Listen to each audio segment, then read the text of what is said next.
The Labyrinth City realms house multiple stages of one's soul's existence. Tapestry of the City. The Chosen were individuals imbued with divine power by at least one of the deities. Hades is intertwined with several realms within the astral sea. One seeks to unlock the iron door beneath the peaks of flame and open the way for the Eater of the world. It will be the end of all things. Silver fire struck the metaphysical iron door, with pure shadow magic, tearing the fabric of the multiverse, causing huge dimensional rifts between the planes. Several dimensional rifts are being held by a unique crystal sphere, a dominion of secrecy amongst the drift of the astral sea. The many planes in the cosmology of Toril had traits that greatly differentiated them from the prime material plane with which most adventurers were familiar. Depending on abilities, race, and even faith, the different planes could be warm, welcoming places, or manifestations of pure horror. Zara, a fierce and resilient warrior, finds herself unconscious next to the fountain in the Sanctum, a stranger in a strange land. As the first solo adventurer to arrive in the Labyrinthine realms, her arrival sparks curiosity and intrigue among the residents of the Sanctum and the enigmatic GMs. Having fallen from the astral plane, Zara possesses an otherworldly aura and a determination forged by her experiences. As a Githyanki, she hails from a race known for their prowess in battle and their connection to the astral realm. Zara's innate barbarian abilities, honed through training and her indomitable spirit, make her a formidable force to be reckoned with. Waking up in the Sanctum, Zara must navigate the unfamiliar landscape, encountering the mysterious fountain and the haunting beauty of the city heart. Her solo journey sets her apart from the other adventurers, as she embarks on a quest to uncover the secrets of the Labyrinthine realms and find her place within its intricate tapestry. As she traverses the city and interacts with its denizens, Zara's arrival creates ripples of curiosity and intrigue. The enigmatic GMs, ever watchful of the unfolding events, take a particular interest in this solo adventurer and the potential she holds within the trials and challenges that lie ahead. With her barbarian skills and her connection to the astral plane, Zara becomes a force to be reckoned with, forging her own path within the Labyrinthine realms. Her journey as the first solo adventurer brings a new dynamic to the city, as she seeks to prove her worth, unravel the mysteries, and confront the trials that await her. Zara's story intertwines with the fate of the Labyrinthine realms and the Ascendant game, her presence hinting at unforeseen possibilities. As the first solo adventurer, she sets a precedent for adventurers who may follow in her footsteps, shaping the destiny of those who dare to venture into the depths of the city. As Zara awakens, she finds herself in the Sanctum near the fountain. She takes a moment to assess her surroundings, noting the heavily plated paladin lying nearby. Sensing that the fountain attendee hasn't noticed her yet, she takes the opportunity to check her weapons. Zara's hand instinctively reaches for her weapons, feeling the familiar weight. She inspects her silver greatsword's blade, ensuring optimal condition, and checks her armor for any signs of damage. Satisfied with her equipment, she takes a deep breath, grounding herself in the present moment. Careful not to make any noise, Zara observes her surroundings, keeping an eye on the heavily plated paladin lying nearby. She tries to gauge whether they are a potential ally or someone who may pose a threat. The distant sound of empty footsteps from the upper floor, heightening her awareness of the unknown in this place. Zara's thoughts race as she tries to make sense of her current situation. The stillness of the Sanctum and the eerie atmosphere of the Labyrinthine realms leave her with a sense of unease. She can't help but wonder where she is and how she ended up in this mysterious place. Zara takes a moment to observe her own reflection in the polished surface of the stone archway. She studies the features that define her as a Githyanki, the green almost pale skin, her sharp angular features, her eyes. The reflection reminds her of her heritage. As Zara stands there, lost in thought, a voice echoes within her mind, catching her attention. She listens intently as the voice speaks, its words carrying a sense of urgency and gravity. The message resonates with her, hinting at a shifting tide her choices. You seem pretty tough, kid. Things are changing, and either you come back to us, or no one does. Before she can ponder further, she is approached by the shrine attendee, who addresses her with curiosity and intrigue. Zara turns her attention towards the attendee, meeting their gaze with a guarded but inquisitive expression. Whoa, whoa, whoa. What do we have here? A fallen warrior from the astral plane, no less. You've landed in quite a peculiar place. Dear, tell me, how did you find yourself here? I am Zara, a Githyanki warrior, she responds, her voice carrying a confident tone. I found myself in this place by a twist of fate. I fell from the astral plane and landed here. Zara's eyes narrow slightly as she studies the shrine attendee, assessing their intentions and trying to discern if they hold any knowledge or answers about her predicament. She remains cautious, gaining insight from this figure. I seek answers, she continues, her voice resolute. Tell me, who are you, and what is the nature of this realm? What purpose does it hold for me? Zara turns her attention towards the heavily plated paladin, as he addresses her directly. She listens to his words, noting the urgency in his voice and the request he presents. There is no time for formalities. All you need to know is there are undead entering our dominion, and they are not allowed to get to the Vale. My warding woke me, and my fighter is just south of here. She's dealing with an entity. You must help her. As he explains the situation, mentioning the undead threat, Zara's instincts as a warrior kick in. She understands the gravity of the situation. I accept, Paladin. Zara declares, determined. I will bring you the heads of those undead. With a nod of agreement, she readies herself. Gripping her weapons tightly, she takes a moment to center herself, drawing upon herself and focusing her mind. I shall rid this hostile. With that, ready to confront the undead, she prepares to embark on this quest, eager to prove her mettle.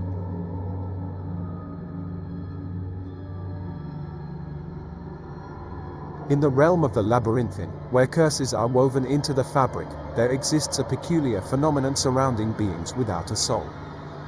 These creatures, devoid of the life force that animates most living beings, possess a unique immunity to the curse known as the rot. When the curse of the rot began to plague the denizens of the Labrythine, its effects were felt by all, causing decay and madness. However, it was discovered that those who lacked a soul were unaffected by this. Arcane researchers theorize that the vampire's lack of a soul creates a metaphysical barrier, shielding them from the curse's corrupting influence. The absence of a soul's energy prevents the rot from infiltrating their being and consuming their life force. It is believed that this immunity is a result of the vampire's unique nature. Born from a dark and ancient magic, vampires exist as a twisted fusion of life and death. They possess an unnaturally prolonged existence, sustained by the consumption of blood. The reason behind this immunity lies in the nature of the curse itself. The rot, as it turns out, feeds on the essence of a living soul, consuming its vitality and corrupting it from within. But without something to latch onto, it finds no sustenance in the soulless beings, rendering them impervious to its effects. The lore of this peculiar immunity has become a whispered tale among the inhabitants of the Labrythine, a testament to the nature of vampires. It serves as a reminder that even here, there are always exceptions and anomalies that defy the norm. This, however, does not make them immune to other dangers present in the realm. They must still navigate the treacherous paths, even as the rot continues to affect those around them. Stories are often told to preserve ancient knowledge, share wisdom, and explore the depths of mythology and history. Powerful beings from a distant past, connections to ancient civilizations, forgotten realms, and the mysteries of the universe. These stories help pass down important information, traditions, and teachings from one generation to the next. They carry the wisdom of the past, providing valuable lessons and insights that can guide present and future generations. Stories often have deep cultural significance.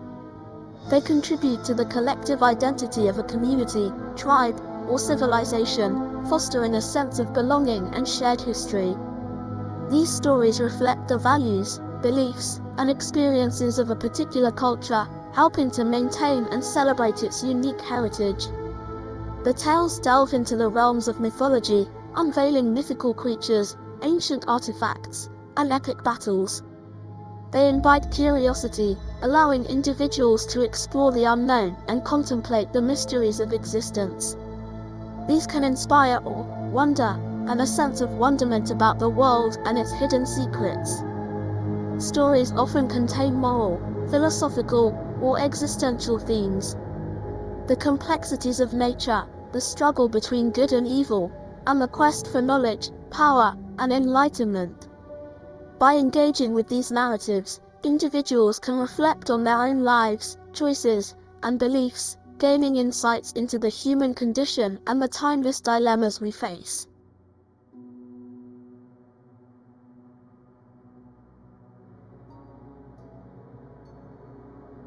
Stories are often told to preserve ancient. Stories often contain moral, philosophical. I wonder what a fallen of the astral is capable of. Aegis receives the grip of undead heads from Zara as she fulfills his request. Aegis, his eyes filled with concern as he takes in her bloodied state. With a voice filled with compassion, he speaks. Zara, you fought valiantly, but it seems you're on the brink of exhaustion. You're admirable and we cannot afford to lose you. Take a moment. Your resilience is impressive, but even the strongest warriors need to tend to their wounds. Let us heal before we press forward. Your courage has been undeniable, and I believe in your abilities. His words convey his genuine concern and his belief in Zara's strength. He recognizes the toll that battle has taken on her and urges her to prioritize her well-being. Showing her to the fountain, helping her drink from it, and explaining its healing power. Zara, on the verge of collapse, manages to muster a few words before she succumbs to exhaustion. She looks at Aegis with determination. Aegis, I thank you. Your words, they mean a lot. I won't let you down. I'll face this darkness, Rores. Her voice trails off as she falls onto the bed beside the healing fountain, her body craving the rest it desperately needs. Despite her exhaustion, her resolve remains strong. Aegis watches over her with a mix of concern and admiration, silently vowing to protect her. He knows that rest and recovery are essential for their success, and he will do whatever it takes to ensure their safety. As Zara drifts into a healing sleep, Aegis stands guard, his determination unwavering. The eerie landscape surrounding them seems to hold its breath, awaiting their next move in the ever-present shadows. Aegis 2 hours later. The darkness grows. Oh, Maisie. My mind is wondering. Give me a status report. It's a fucking mess up there, Cap. I have no idea how much the Ica has been exasperated from the anomaly. Thank you, Maisie. It matters not, but I'm curious as to how much our green friend is attuned to herself. She's resisting to the curse. Rather well. I can feel her teeth pushing me. Fighter exits. 2 hours later, Maisie the fighter returned to the Paladin with an investigation report. Cap, I've caught wind at the tavern that the Shadow District is hosting the next game. I'm going to start pushing the shadows. I'll rendezvous with you at the registration point. Aegis and Maisie share a silent moment and a prayer, sharing location and information over a special bond. Maisie heads northeast. Zara's slumber is disturbed by nightmares. Her mind replays the events of the previous night in a distorted manner. Witnessing her own triumphs in battle, she finds herself surrounded by a chilling darkness. As she strikes down her foes, their lifeless bodies are consumed by a grotesque, gaping mouth that emerges from the shadows. The devouring mouth seems insatiable, swallowing the fallen bodies with a disturbing hunger. Each time she strikes down an enemy, the mouth greedily devours the remains, leaving behind a void of darkness. Zara feels a growing sense of helplessness and despair as the shadowy mouth continues to consume the fallen. She fights with all her strength, but no matter how many foes she defeats, the mouth remains, hungering for more. As Zara reawakens to seeing a vampiric and Aegis talking, she conceals her waking presence and maintains a resting state, silently observing. As they speak, her mind drifts, and she quickly loses the remembrance of the dream she was stuck in for so long. She feels relief in this, and she studies the Pale One.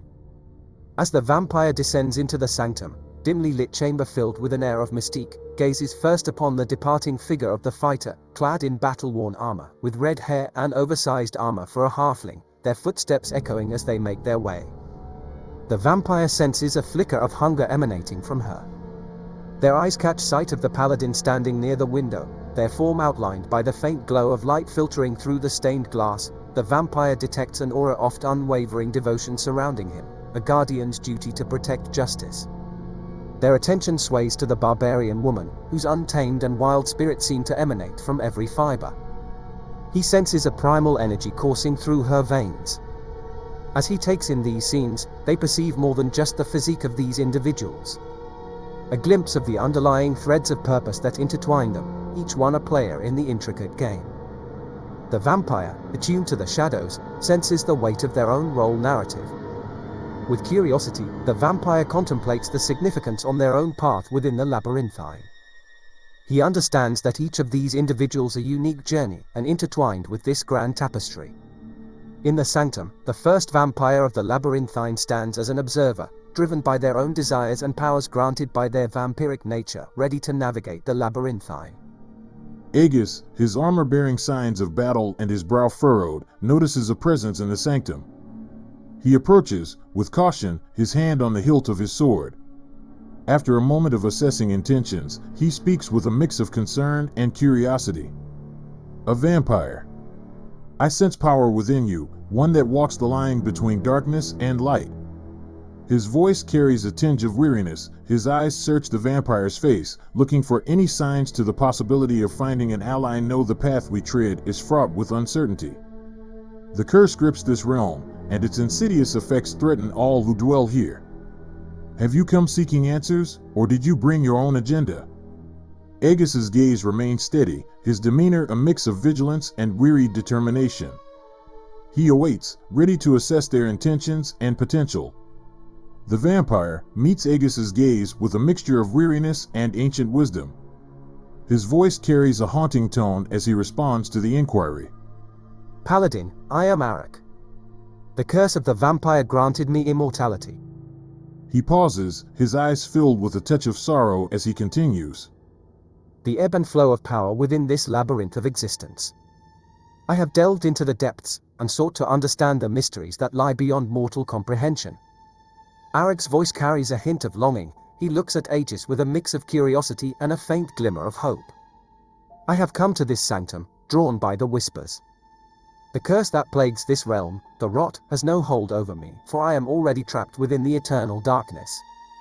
His words hang in the air for a moment, the weight of his past palpable. Arrok's and Aegis's gaze meet, with a touch of vulnerability, as if hoping to find understanding.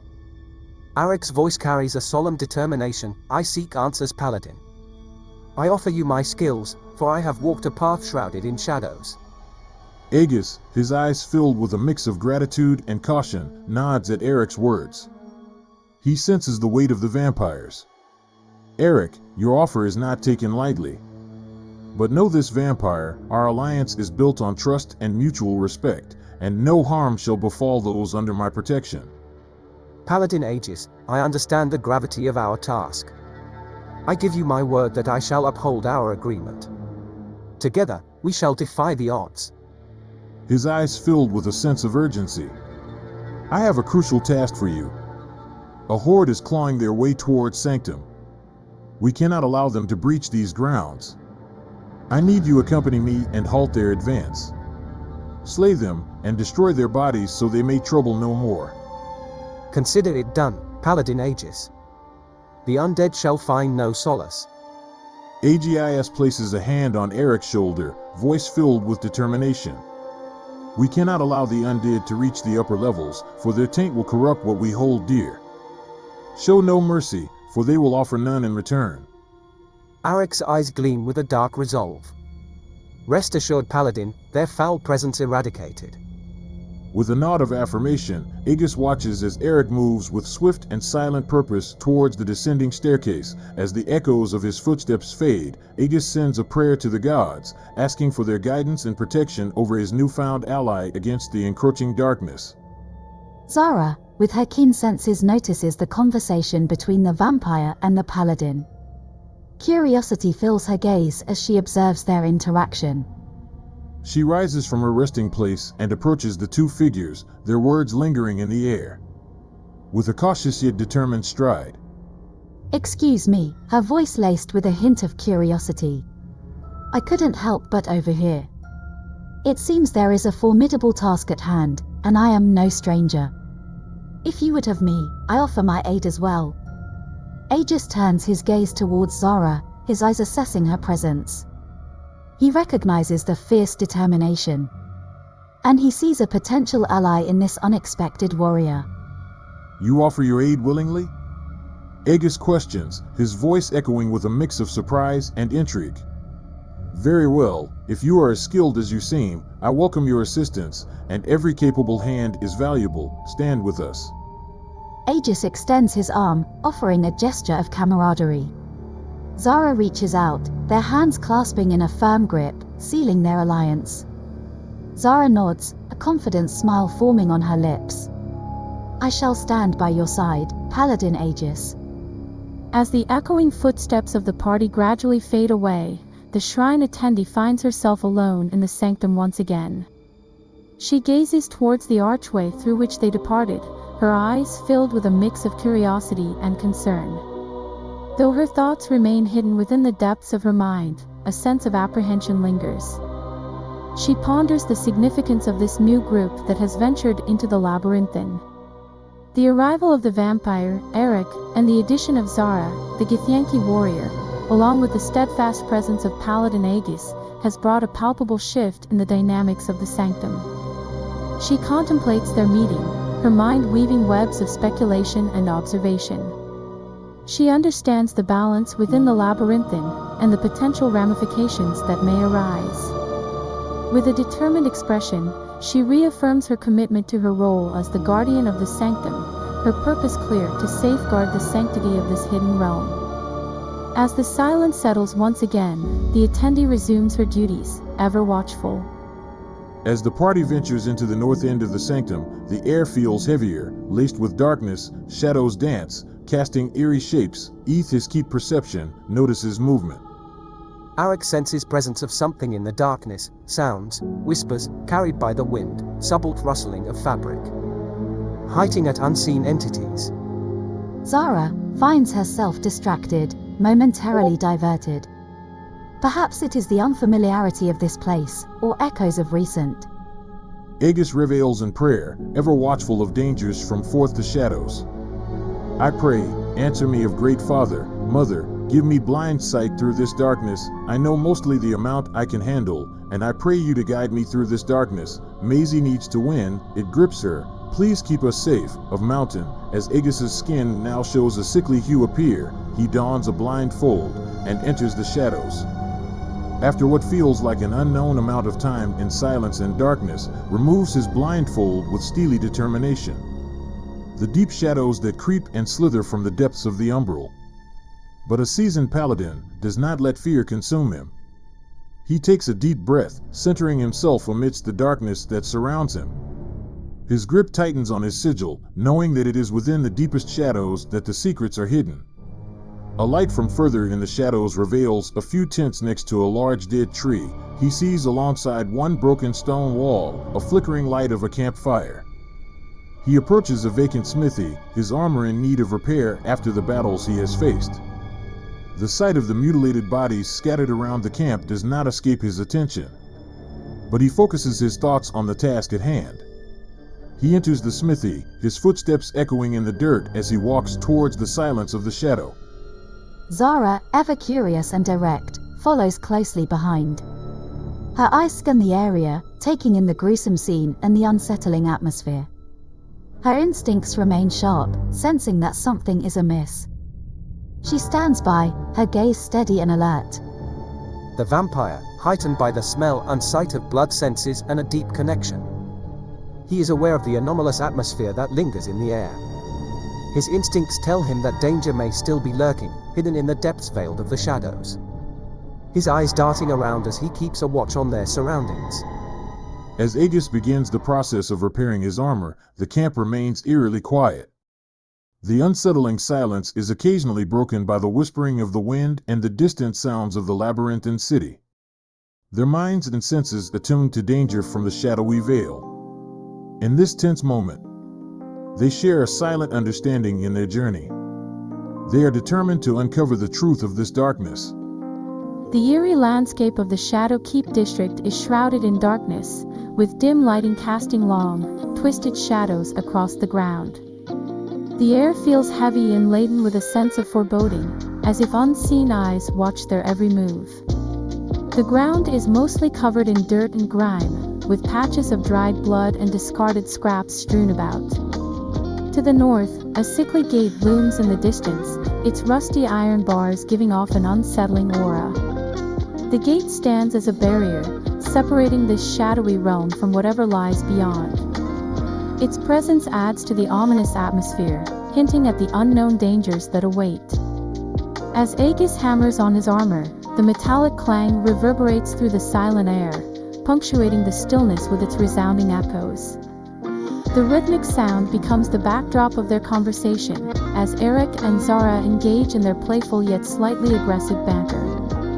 Their voices, sharp and spirited, cut through the eerie stillness, creating a contrast against the unsettling environment. Amidst the dim lighting and the haunting silence, the party members find themselves immersed in this dark and otherworldly setting.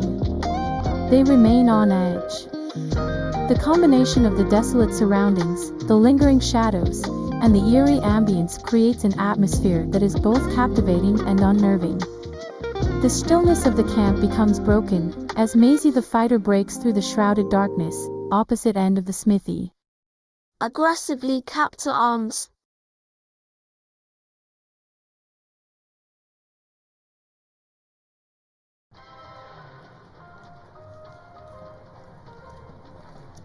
Maisie breaks through the shadows. They tear and fold back behind her as she charges towards camp. To arms, she runs into the visceral scene of the torn camp. Her comrades' feasted bodies scattered amongst the ruin. She is overcome by intense worries as she continues running to the entrance of the middle tent. She pulls 2 ethereal coins from her bag and softly places them within each eye socket of the skeleton's eyes in prayer. She says, "Oh Mother, please guide this soul away from this cursed realm, and allow them rest." She is instantly subverted back to the shadows she entered from. They may twisting back into place. The shadows pull back again, and animated corpses walk out. 3 whites break through. Maisie charges in, yelling a guttural primal rage. Her skilled strikes with her long sword quickly bloody the first 2 enemies. However, amidst the chaos of the fight, Arrok remains focused, aware of the danger. As Maisie charges forward with determination, her long sword slashing through the air with swift and precise strikes, she engages the whites in a fierce combat. Her multiple strikes rain down upon the undead adversaries, causing deep wounds and drawing their dark blood. Meanwhile, Arrok, observing the battle from a distance, notices Maisie's relentless assault. He sees her focus and skill as she tears through the enemies, completely absorbed in the fight. The first white, initially focused on reaching the back line where Arrok stands, fails to notice Maisie's presence until it's too late. As he takes a step past Maisie, exposing his vulnerable back, she seizes the opportunity and delivers another powerful strike. With a single fluid motion, her blade slices through the white, cleaving it in 2. The white, blinded by its insatiable hunger, never saw the attack coming. Overwhelmed by Maisie's agility and skill, the first white, its attention caught by the sight of Arrok in the background, yells out, whilst being slashed. The right yells as his body is split in 2. Fresh tokenless meat, get them boys. Asterisk dies. She lets a soft tone escape her lips. 4. Her strategic positioning and quick reflexes allowed her to exploit the undead creature's momentary distraction, swiftly dispatching it before it could pose a greater threat to the party. Maisie's relentless assault on the undead continues as she swings her blade with unyielding fury. However, just as she is about to strike the killing blow, her strike is abruptly halted by the imposing presence of Aegis's shield. The paladin swiftly intervenes, planting his shield firmly in the ground, shielding Maisie from further harm. With a swift downward strike, Aegis cleaves through the remaining 2 wights with decisive force. The second wight is sliced in twain, its body falling lifeless to the ground, torn apart by the combined blows of the fighter and paladin. The third wight, frozen in fear and witnessing the swift demise of its companions, finds itself face to face with Maisie as she skillfully maneuvers around Aegis's shield. With a ferocious strike, she delivers a devastating blow that transforms the wight into a grotesque display of flesh, clothing, and a mist of crimson blood. The battlefield now stands silent, save for the breathing of Maisie and Aegis, their victory over the undead adversaries evident. The camp, once desecrated by the abysmal horror, now bears witness. Maisie rushes back to the body she was at moments ago. She sadly and softly weeps over them. Arrok moves towards Maisie's weeping state. He offers her a hand in mourning, and offers a prayer for her fallen. Maisie, overcome with grief and loss for her fallen companions, finds solace in the presence of Arrok, the vampire. As he approaches her, offering his condolences, she looks up with tear-streaked cheeks and a heavy heart. Arrok, she begins, her voice filled with a mixture of sorrow and determination. They were more than just my companions. They were my brothers and sisters here, bound by this fate. I knew them well. Maisie looks into Arrok's eyes, searching for a glimmer of understanding. I know you've seen loss, Arrok. I can see it in your eyes. Her voice, though filled with sorrow.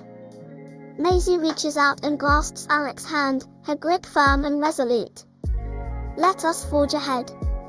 We will face the darkness together, and we will prevail.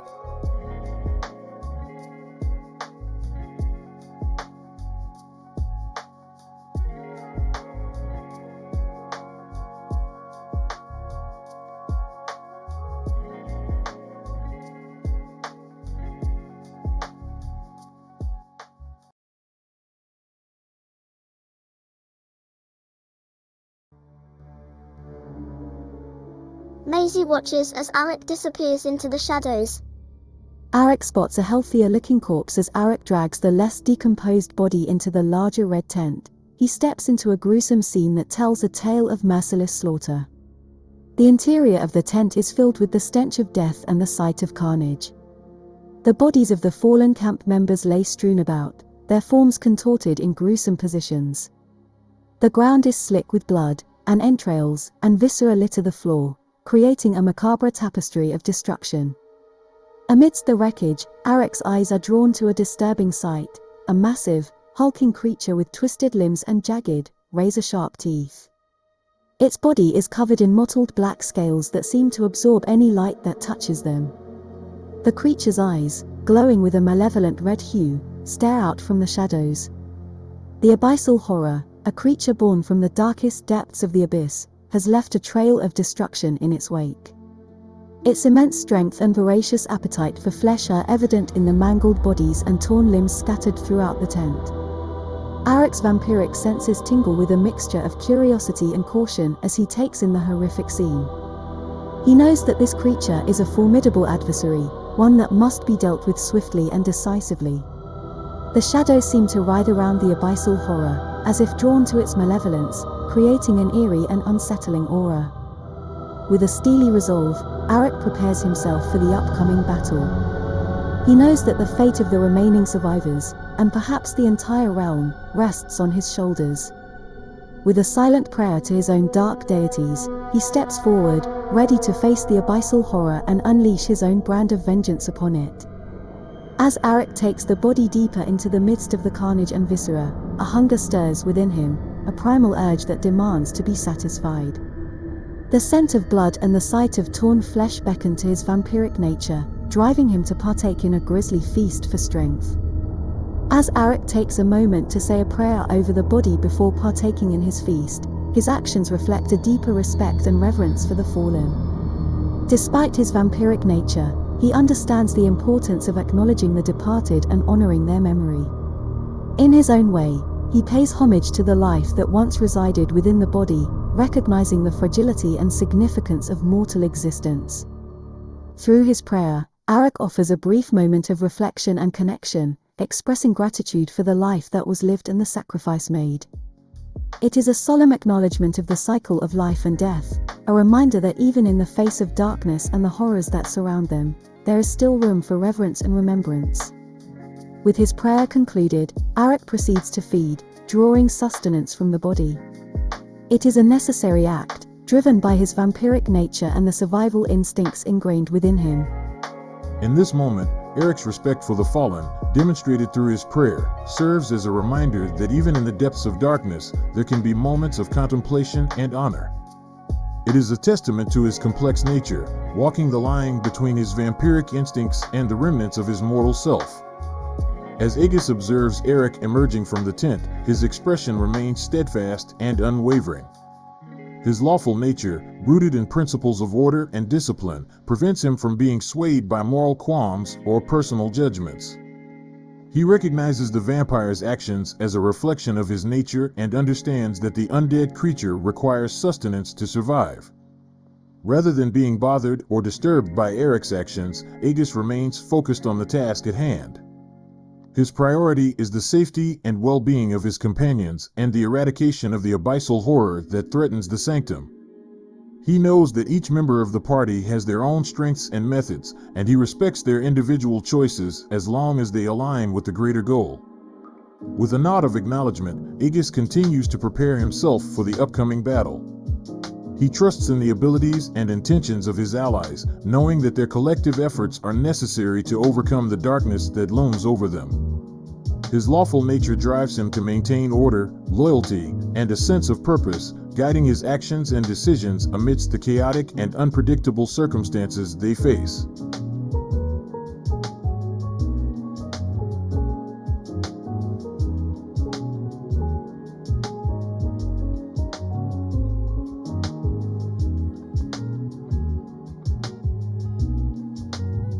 Aegis, ever vigilant and aware of the lurking threat, takes a moment to assess the presence of the beast that dwells in the depths of the abyssal sea before them. With a keen sense of danger and a duty to protect his companions, he makes a decision to relocate the creature, ensuring it remains distant from their current position.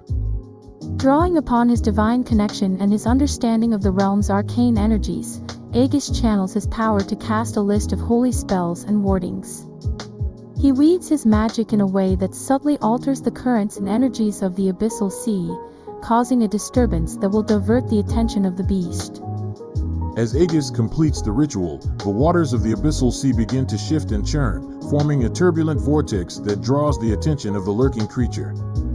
The beast, sensing a disturbance in its hunting grounds, is compelled to investigate, veering away from the party's location. With the beast now diverted, Aegis turns his attention back to his companions, a sense of relief washing over him. Though the threat remains, he has bought them a momentary reprieve from the creature's presence, knowing that they bought themselves some time and a safer passage. Arrok takes a moment to cast the spell Find Familiar. He focuses his energy and begins to reach out to the surrounding environment, seeking a suitable creature to bond with as his familiar. Arrok's senses attune to the subtle movements and energies in the area. His gaze falls upon a small snake slithering through the underbrush, its scales glistening with shades of black and silver.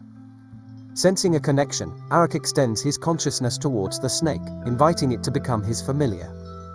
Drawn to his presence, it approaches cautiously, its forked tongue tasting the air as it evaluates the vampire's intentions. Arrok extends his hand, offering a welcoming gesture. The snake, sensing no hostility, coils around his wrist, the bond between them solidifying. The snake becomes Arrok's familiar, a companion intertwined with his essence. As the familiar slithers across Arrok's arm, he can feel a subtle connection forming, an understanding between predator and guardian. The familiar slithers across Arrok's arm, he can feel a subtle connection forming, an understanding between predator and guardian. Arrok takes a moment to appreciate the newfound bond. For the rest of the night, the party piles the bodies and burns them, allowing their slain companions to leave this place. They slowly clean up camp, before they grow weary and rest. As the short rest comes to an end, the party gathers. Maisie wakes up refreshed. She takes over the watch, scanning the horizon for any signs of danger.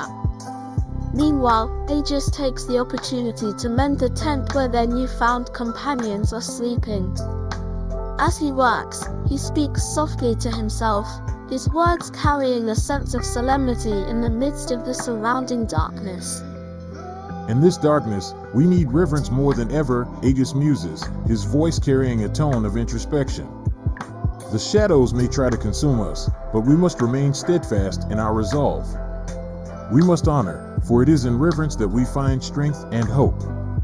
With each stitch in the fabric of the tent, Aegis repairs with holy magic, not only the physical shelter but also strengthens the metaphorical bonds of their companionship.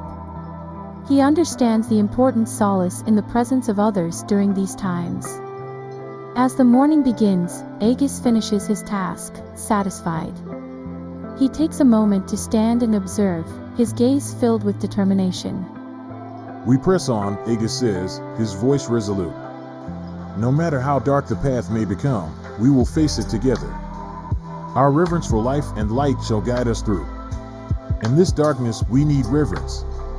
Aegis shares a nod of gratitude with his fellow adventurers, acknowledging their unity.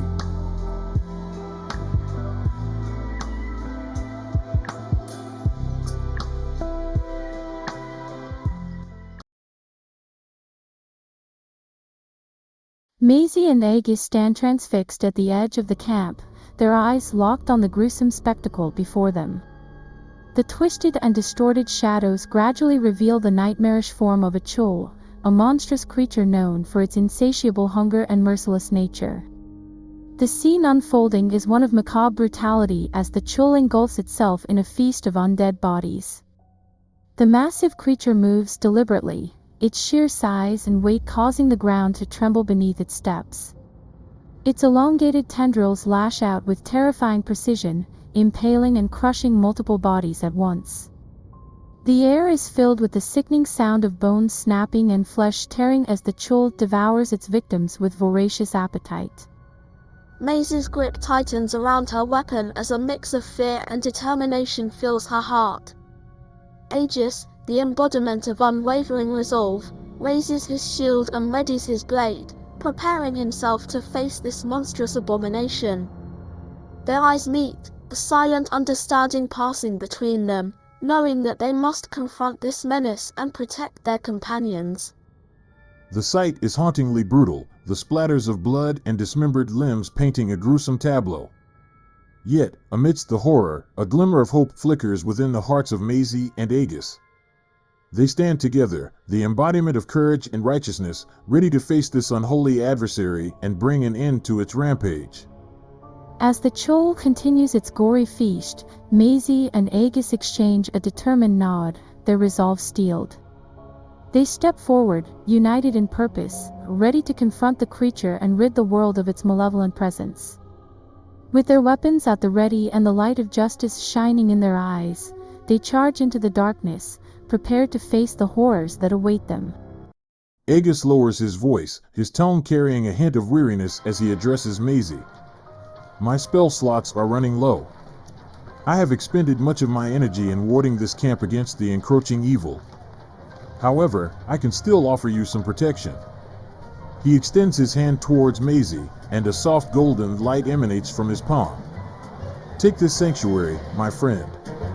It will shield you from harm and make you immune to the distractions of the undead that surround us. Focus your gaze upon the chul and let nothing deter you from your purpose. Maisie's eyes widen with gratitude as she accepts the sanctuary bestowed upon her. She can feel the protective magic enveloping her, instilling a sense of calm and resilience. She nods in acknowledgement, understanding the weight of Aegis's sacrifice and the importance of their mission. Thank you, Aegis, her voice filled with determination. I won't let you down. We'll face this creature and put an end to its reign of terror. He offers her an encouraging smile. I have faith in you. With this sanctuary guiding you, trust in your instincts and strike true. We shall prevail. With the last vestiges of Aegis's magic imbued within Maisie, her movements are swift and calculated as she darts through the horde of undead, her sanctuary spell shielding her from their advances. The enemies, driven by their insatiable hunger, attempt to attack her, but Aegis's strong presence and charisma repel their advances. Their attacks falter and miss, unable to overcome the protective aura surrounding Maisie. With her exceptional speed and agility, Maisie maneuvers through the horde, deftly dodging the grasping hands and gnashing teeth of the undead. She pushes herself to the limit. With a determined focus, she closes the distance between herself and the Chul, her heart pounding with adrenaline. The creature, engrossed in its feast, momentarily unaware of the approaching danger, turns its attention towards her as she draws near. Maisie's heart skips a beat as she turns to glance back at the spot where Aegis stood, only to find a swarm of undead closing in on him. The sight fills her with a surge of concern and urgency. Aegis unleashes a flurry of divine strikes, cleaving through the ranks of the undead. Pushing back the pile that was held upon his shield, he passes a glance towards the halflings. Maisie's eyes lock with Aegis's, conveying a silent message of reassurance and determination. Together, they fight, their combined strength and unwavering resolve turning the tide against the encroaching horde. Maisie unleashes a whirlwind of swift and precise strikes upon the horde surrounding the Chul. Her longsword cuts through the air with deadly efficiency, cleaving through the undead with each swing. Her movements are a blur of steel and determination as she focuses her attacks on thinning the horde. With each strike, Maisie disrupts the horde's advance, creating openings and pushing back the encroaching undead. Her sword finds its mark time and again, severing limbs, decapitating foes, and sending them tumbling to the ground in lifeless heaps. The horde, overwhelmed by Maisie's relentless assault, struggles to maintain its formation. The sheer force of her strikes creates a temporary reprieve, allowing her to direct her attention fully towards the Chul. Maisie's heart skips a beat as she catches sight of the shadowy figure emerging from the depths of the darkness. The bone devil, with its terrifying and otherworldly appearance, sends shivers down her spine. Its grotesque features and malevolent aura exude a sense of dread and despair. Frozen in place, Maisie's mind races, contemplating the dire situation before her. The Chul's threat is now compounded by the presence of this powerful bone devil. Her instincts scream at her to retreat, to find safety and regroup with her allies. But the weight of responsibility and the memory of her fallen comrades keep her roped in place. Her hand tightly grips the hilt of her long sword, her knuckles turning white. Maisie takes a deep breath, steadying herself despite the overwhelming fear that threatens to consume her. She knows that running would only prolong the inevitable. Maisie's eyes widen in shock and horror as the bone devil swiftly overtakes the Chul in a brutal display of power. The once threatening beast is rendered helpless as the bone devil's tail impales it, pinning it to the ground. The bone devil's relentless assault begins, slashing and tearing into the defenseless creature with savage ferocity. Blood sprays across the battlefield, painting a macabre picture of violence and destruction. Maisie's heart sinks as she realizes the overwhelming strength of this bone devil, effortlessly dismantling the formidable Chul as if it were a mere plaything. The sheer brutality and efficiency of the bone devil's attack leave Maisie feeling a mixture of awe and terror. Unable to tear her gaze away from the scene unfolding before her, Maisie watches in morbid fascination as the Bone Devil continues its onslaught, relentlessly pummeling and rending the lifeless body of the Tool. The Bone Devil's otherworldly form seems monstrous in its calculated actions. The sight of such raw power and violence shakes Maisie to her core. She realizes that her presence here, her role as a fighter in this twisted world, means confronting unimaginable horrors like this Bone Devil. The realization brings both a sense of dread and a newfound resolve. Maisie knows that she must face these terrors head-on if she is to have any hope of surviving and protecting those she holds dear. As the Bone Devil finally finishes its gruesome assault, leaving the Chul motionless and lifeless on the ground, Maisie takes a step back, her mind reeling from the horrifying scene she has just witnessed. She knows that this fight, this battle against the darkness, has only just begun, and that she must steel herself for the challenges that lie ahead. With grim determination, she readies her weapon, preparing to face the Bone Devil. Maisie's heart races as she witnesses the Bone Devil dragging the mangled corpse of the Chul back into the dark abyssal sea. The familiarity she sensed from the creature's trail piques her curiosity, but she knows that now is not the time for investigation. Aegis's urgent call to retreat snaps her back to the immediate danger surrounding her. Turning her attention away from the Bone Devil and the abyssal sea, Maisie finds herself trapped amidst the encroaching horde of undead. The overwhelming numbers and her vulnerability without the sanctuary spell weigh heavily on her. Fear grips her, her mind racing to find a way out of this dire situation. With each passing moment, the horde draws closer, their insatiable hunger evident in their twisted visages. Maisie can feel the hot breath of the undead on her skin as they close in, their groans and hisses filling her ears. She knows that she must act swiftly to escape this perilous predicament.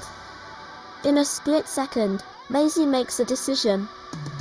She tightens her grip on her weapon, summoning her courage despite the fear welling up inside her. With a burst of adrenaline, she charges forward, weaving through the horde with nimble agility. Her sword swings in swift arcs, cleaving through the decaying flesh of the undead as she fights her way through their ranks. Her heart pounding in her chest, Maisie fights with a desperate determination. She knows that her life hangs in the balance, and she refuses to let fear dictate her actions. With each strike, she pushes forward, carving a path through the horde that threatens to consume her. Aegis, seeing Maisie's predicament, rushes to her aid. Together, they form a formidable duo, their coordinated strikes and steadfast resolve driving back the encroaching undead. The combined might of the fighter and the paladin creates a temporary respite, allowing them to break free from the clutches of the horde. There's always a bigger fish, Maisie, worry not. As they retreat, Maisie steals a final glance at the abyssal sea where the Bone Devil disappeared, the sense of familiarity lingering in her thoughts. She makes a silent vow to uncover the truth behind that connection when the time is right. For now, survival takes precedence. Though shaken and vulnerable, Maisie's determination remains unbroken. She knows that this harrowing experience has only further fueled her resolve to stand against the darkness that plagues the realm. The party gathers their strength and prepares to enter the Newcomers' first game. They take a moment to catch their breath and assess their current state. Aegis checks his armor, ensuring it is securely fastened, while Maisie tightens the straps on her weapons, ready for battle. Arrok adjusts his robes, his mind focused on the upcoming challenges. Zara grips her weapons tightly, her Githyanki instincts sharpening her senses.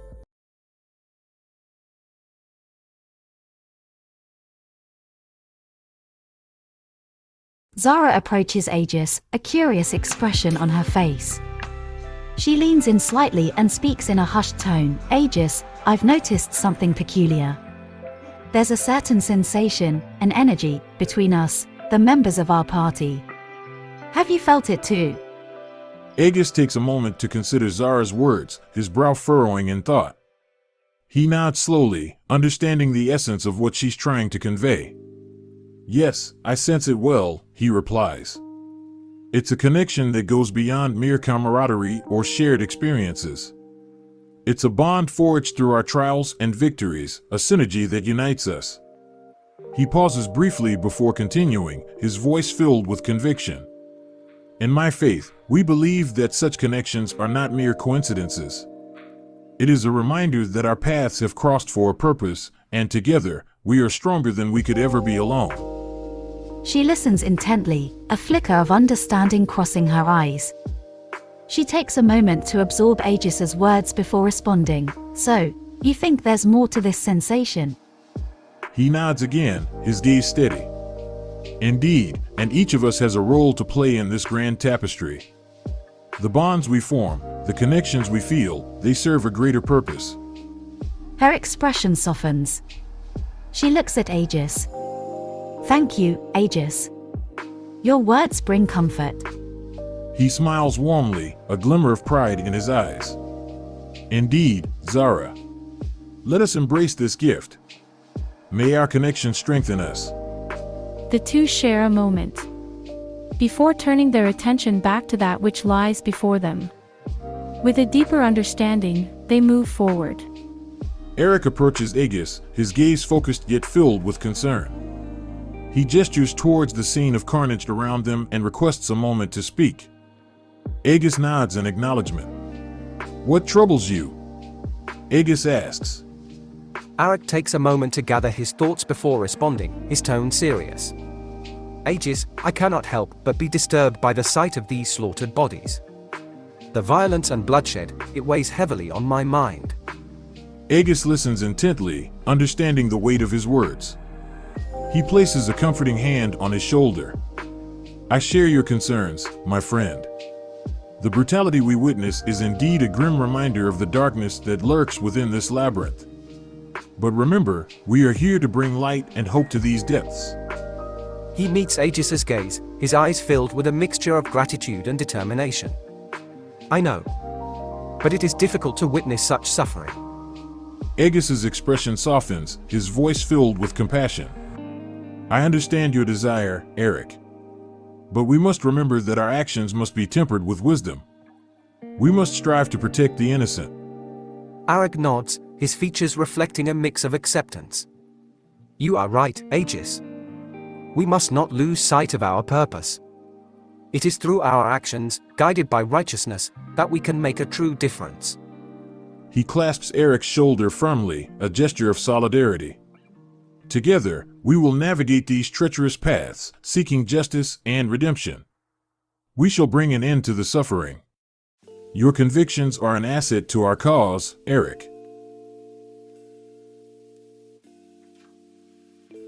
Arrok's posture straightens, a renewed determination shining in his eyes. Thank you, sir. Your words bring clarity.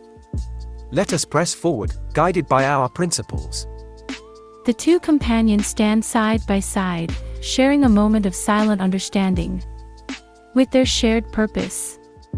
Arrok's request touches Aegis deeply, and he nods in agreement. The two companions find a spot amidst the chaos. They lower their heads in reverence, joining in prayer. Almighty gods, Aegis begins, his voice filled with solemnity and devotion. We come before you with heavy hearts, mourning the loss of those who have fallen. They have met a tragic end in this dark labyrinth, their lives cut short by forces of darkness and despair. He adds his voice to the prayer, his words carrying a sense of reverence and empathy. We pray for the souls of the departed, that they may find peace in the afterlife. May they be guided to a realm of light and rest, free from the pain and suffering of this world. Aegis continues, his voice resolute yet filled with compassion. Grant us strength and courage to face the challenges ahead, to bring an end to the violence and injustice that stains these depths. We ask for your divine protection as we navigate this treacherous path, that we may be shielded from evil and guided by righteousness. His voice blends seamlessly with Aegis's, their words intertwining in a harmonious plea. Bless our endeavors, O benevolent deities, as we strive to bring hope and salvation to those who are oppressed. May our actions be guided by your wisdom, and may our hearts remain steadfast in our pursuit of justice. The two companions fall silent, their heads bowed in reverent reflection. They offer a moment of silence and rejoin their companions. Maisie catches Zara's gaze and approaches her, her eyes filled with a mix of understanding and sorrow. She places a gentle hand on Zara's shoulder, offering her support. I know it's hard to witness all this devastation, Maisie says softly. The loss, the bloodshed, it weighs heavily on all of us. But we must find strength in each other, in our unity and shared purpose. Zara looks down at the halfling, her eyes reflecting a mix of emotions. I want to make a difference. Maisie nods, a glimmer of admiration in her eyes. And you can, Zara. Together, we can push back against the darkness and bring light to these depths. We may face difficult challenges, but with each victory, we honor those who have fallen. Zara's grip tightens on her weapon. Maisie smiles warmly, a bond forming between them. We're in this together, Zara. Lean on us when you need to, and we'll lean on you. As they join the rest of the party, they share a silent understanding. Maisie holds up the ethereal tokens, their glow faintly visible amidst the grim surroundings. She addresses the new party members, her voice steady, and her fiery spirit returning, yet tinged with a hint of sadness. These tokens hold the essence of our fallen comrades, Maisie begins, her gaze fixed on the tokens. They serve as a remembrance of their presence and a source of strength for us. In this game, they have a special role. She pauses, allowing the weight of their purpose to settle in the air before continuing. When we encounter challenges or obstacles, we can choose to activate these tokens. They will imbue us with a portion of our fallen comrades' abilities and grant us temporary enhancements. Maisie looks around at the group, ensuring that everyone understands the significance of the tokens. But remember, these tokens are not to be taken lightly. They represent the sacrifices made by those who came before us. We must honor their memory by using these enhancements wisely and valiantly. She takes a moment to let her words sink in, the gravity of the situation palpable. Let us carry their spirit with us, drawing strength from their courage. With these tokens and our collective resolve, we shall face whatever challenges lie ahead. Maisie concludes her explanation, a mixture of determination and somberness in her expression. The party members take a moment to reflect on the importance of the tokens, understanding the weight they carry and the responsibility that comes with wielding them. Together, they continue their journey, the ethereal tokens now serving as a tangible connection to their fallen comrades, guiding them through the trials that await. As the party walks towards the registration point, Aegis takes a moment to explain the mechanics of the hosted games to the new members, his voice steady and authoritative. In these hosted games, our souls are tested and renewed, Aegis begins, his eyes focused ahead. Each game presents us with challenges, obstacles, and opponents. It is through these trials that we prove our worth and gain the opportunity for growth. He pauses briefly, making sure everyone is listening attentively. The tokens that Maisie spoke of earlier are not only a source of strength, but also a means to replenish our souls during the games. As we overcome challenges and achieve victories, we can consume these tokens to restore our vitality and replenish our energy. Aegis's voice carries a sense of conviction as he continues, but remember, consuming a token is not to be taken lightly. It is a choice that should be made strategically when the need is dire and the situation demands it. Each token represents a fallen comrade who fought alongside us, and their sacrifice should not be squandered. He gazes at each party member, ensuring they understand the gravity of the decision. Use these tokens wisely, my friends. Honor the fallen by making the most of their essence. Let their strength fuel our own as we face the challenges that lie ahead. With his explanation complete, Aegis looks ahead, ready to lead the party through the hosted games. The group walks on, their minds now filled with a deeper understanding of the tokens and the significance they hold in their journey. Lady Sheriff and the Paladin Rogue, Lesser Trials Master, step forward as they reach the registration point, ready to host the Game of Shades. The air around them seems to shift, taking on an ethereal quality as they prepare to initiate the game. Each contestant presents their token with an etheric purple hue. The hosts step in from the shadows. Lady Sheriff, a regal figure with a mysterious aura, addresses the party with a voice that carries a hint of intrigue. Welcome, brave adventurers, to the game of shades. In this trial, your skill and stealth will navigate through shadows, seeking to outmaneuver and accomplish your objectives without detection. Each party member must touch the purple spanner. The Paladin Rogue, Lesser Trials Master, clad in dark leather armor, adds with a mischievous smile, you will face formidable foes and encounter intricate puzzles. The key to success lies in your ability to remain hidden, strike swiftly, and adapt to the ever-changing environment. Lady Sheriff continues, her voice resonating with an air of mystery. Within the game, shadows will become your allies. Unseen paths and hidden treasures await those who possess the skill to manipulate the darkness. Use it wisely, and it will guide you to victory. The Lesser Trials Master interjects, his tone serious, but remember, the shadows can be treacherous as well. Unseen dangers lurk within, ready to expose even the most skilled infiltrator. Stay vigilant and trust in your companions, for teamwork is crucial in this game. Lady Sheriff concludes with a captivating smile. Now, prepare yourselves, for the game of shades is about to begin. May your steps be silent, your senses keen, and your actions swift. May the shadows be your shelter, and may your stealth be legendary. Let the game commence. As the words fade, the surroundings shift once more, and the party finds themselves immersed in a world of shadows and intrigue, ready to face the challenges that await them in the game of shades. Paladin Aegis, Maisie the Fighter, and the local gladiator consume their tokens, their essence rejuvenated as they enter the lobby room of the game of shades. The room is dimly lit, with torches casting flickering shadows on the stone walls. Tables filled with a variety of delectable meals are spread across the room, enticing the participants to indulge.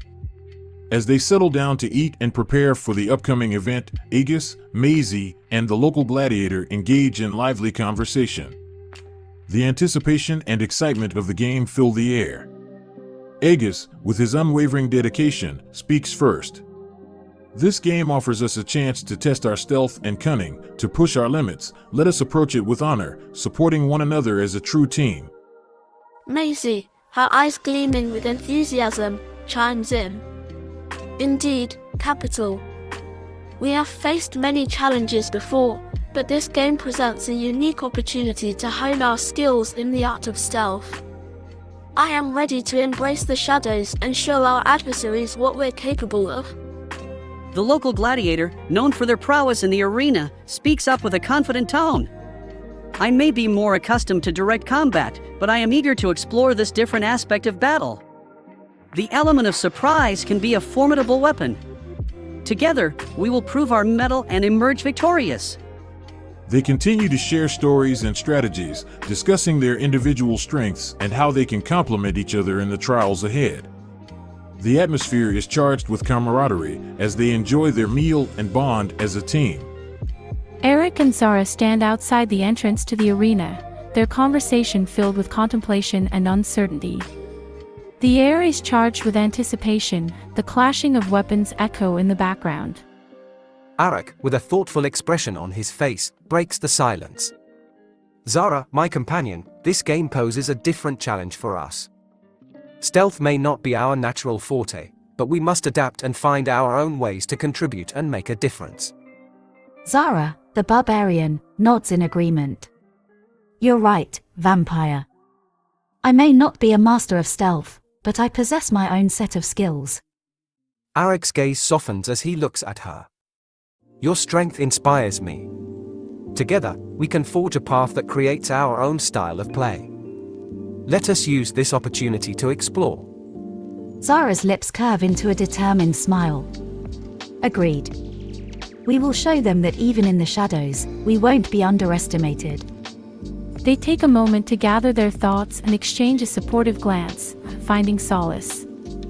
The distant sounds of the arena grow, signaling that their fellow teammates are about to embark on their own challenge within the game of shades. Arrok places a hand on Zara. Let us support our companions. Our presence can make a difference. Zara nods, her eyes gleaming with a mix of determination. Absolutely, Arrok. We will celebrate our triumph. With newfound resolve, they move closer to the entrance, their thoughts focused on the team. They step forward, ready to be a part of the game of shades in their own unique way, knowing that their presence and support will make a difference in the battle that lie ahead.